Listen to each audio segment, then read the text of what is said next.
বন্ধুরা, এভাবে তৈরি করে ঘরেই এই হেয়ার সিরামটি বানিয়ে হেয়ারে অ্যাপ্লাই করুন। আপনি দেখবেন খুবই দ্রুত আপনার চুল লম্বা এবং ঘন হচ্ছে, চুলে ন্যাচারাল শাইন এনে দেবে এবং যদি চুলটি খুবই ড্রাই ড্যামেজ হয়ে যায় সেটাও ঠিক করে দেবে আজকের এই হেয়ার সিরামটি। নমস্কার বন্ধুরা, আমার চ্যানেল সম্প্রীতি লাইফস্টাইলে সকলকে অনেক অনেক স্বাগত। বন্ধুরা, আপনার কি প্রচুর হেয়ার ফল হচ্ছে? চুল ঝরে খুবই পাতলা হয়ে গেছে, বেজান রুক্ষ চুল, একদম চুলে শাইন নেই, উজ্জ্বলতা নেই, আপনার চুল এতটাই ঝরে যাচ্ছে যে কোনো কিছুতেই কন্ট্রোল করতে পারছেন না, বুঝতেই পারছেন না কি করবেন, কি করলে এই সমস্যা থেকে মুক্তি পাবেন। এমন কিছু যেটাতে চুল ঘন লম্বা হবে, পাতলা চুল মোটা হবে এবং গোড়া থেকে মজবুত হবে, যাতে চুল আর ঝরে পড়বে না।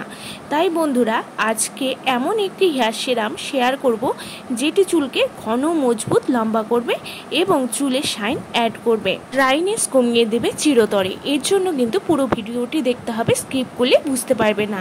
আর ভিডিও ভালো লাগলে একটি লাইক শেয়ার করে পাশে থাকবেন। প্রথমেই যা করতে হবে, একটি পাত্র নিয়ে গ্যাসে বসিয়ে দেব এবং তাতে দেব 1 গ্লাস পরিমাণে জল।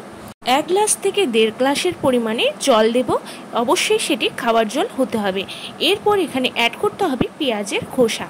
পেঁয়াজের খোসা এবং পেঁয়াজ দুটোই কিন্তু চুলের যত্নে অত্যন্ত উপকারী একটি উপাদান, যা চুলকে ঘন, মজবুত, লম্বা করতে সাহায্য করবে, সাথে চুলের খুশকি দূর করবে, চুল ঝরে পড়া কমিয়ে নতুন চুল গজাতে সাহায্য করবে। এরপরে আমি এখানে একটি লাল পেঁয়াজ নিয়ে এটিকে টুকরো টুকরো করে কেটে নিয়ে এর মধ্যে অ্যাড করে দিয়েছি।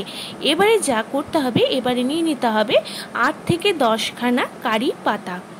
কারি পাতা যা চুলের যত্নে অত্যন্ত উপকারী একটি উপাদান, যা চুলকে ভেতর থেকে শক্ত, মজবুত করবে, খুশকি দূর করবে, হেয়ারকে ময়েশ্চারাইজড করে চুলে শাইন অ্যাড করবে। এবারে এই 3টি উপাদানকে ভালো করে ফুটিয়ে নিতে হবে যতক্ষণ না জল ফুটে হাফ হয়ে আসছে। সম্পূর্ণ কম আঁচে করতে হবে। আস্তে আস্তে 5 থেকে 6 মিনিট পরেই দেখবেন সমস্ত উপাদানের গুডনেস জলে চলে এসেছে এবং জলের পরিমাণ কমে এলেই নামিয়ে এটিকে ঠান্ডা করে ছেঁকে নিতে হবে। বন্ধুরা, দেখতেই পাচ্ছেন জলটি হাফ হয়ে এসেছে এবং জলের কালারও কিন্তু চেঞ্জ হয়ে গেছে। ঠিক এমন পর্যায়ে এটিকে নামিয়ে ঠান্ডা করে এটিকে ভালো করে ছেঁকে নিতে হবে। কটন কাপড় বা ছাঁকনির সাহায্যে এটিকে ভালো করে চেপে এই রসটিকে বের করে নিতে হবে। আমি ভালো করে এই রসটি বের করে নিচ্ছি। এরপরে এটিকে ছেঁকে নেওয়া হয়ে গেলে এরপরে একে একে অ্যাড করতে হবে। এর মধ্যে হচ্ছে মাস্টার্ড অয়েল, সর্ষের তেল, কেউ চাইলে কোকোনাট অয়েলও এখানে ইউজ করতে পারবেন। বন্ধুরা, সর্ষের তেল যা চুলকে শক্ত করে, স্ক্যাল্পের খুশকি, চুলকনি দূর করে, চুল ভেঙে যাওয়া রোধ করে নতুন চুল গজাতে হেল্প করবে। অবশ্যই সরষের তেলটি দিয়েছি আমি এখানে, কেউ চাইলে কিন্তু এটি স্কিপ করে নারকেল তেলও ইউজ করতে পারবেন। এবারে এটিকে ভালো করে মিশিয়ে নিলেই কিন্তু রেডি আমাদের হেয়ার গ্রোথ টোনারটি। বন্ধুরা, 100% ন্যাচারাল উপাদান, যা 100% রেজাল্ট পাবেন আপনারা। এটিকে হেয়ারের গোড়ায় ভালো করে লাগিয়ে নিতে হবে। বন্ধুরা, দেখতেই পাচ্ছেন হেয়ারটি কতটা রাফ, ফ্রিজি, ডাল হয়ে আছে, সেই ফ্রিজিনেসও কাটাবে এই হেয়ার টোনারটি। বন্ধুরা, এটিকে প্রথমে চুলের গোড়ায় ভালো করে লাগিয়ে নিন। আগা থেকে গোড়া পর্যন্ত ভালো করে লাগিয়ে নিতে হবে একটি তুলোর সাহায্যে।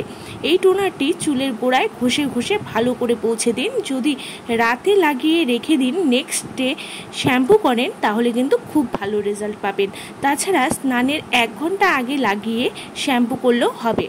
সপ্তাহে 2 থেকে 3 বার লাগান, দেখবেন 7 দিনের মাথায় চুল পড়া একদম স্টপ হয়ে যাবে, নতুন চুল গজাবে এবং চুলটি ঘন, কালো, মজবুত হবে, চুলে এনে দেবে দারুণ একটি শাইন।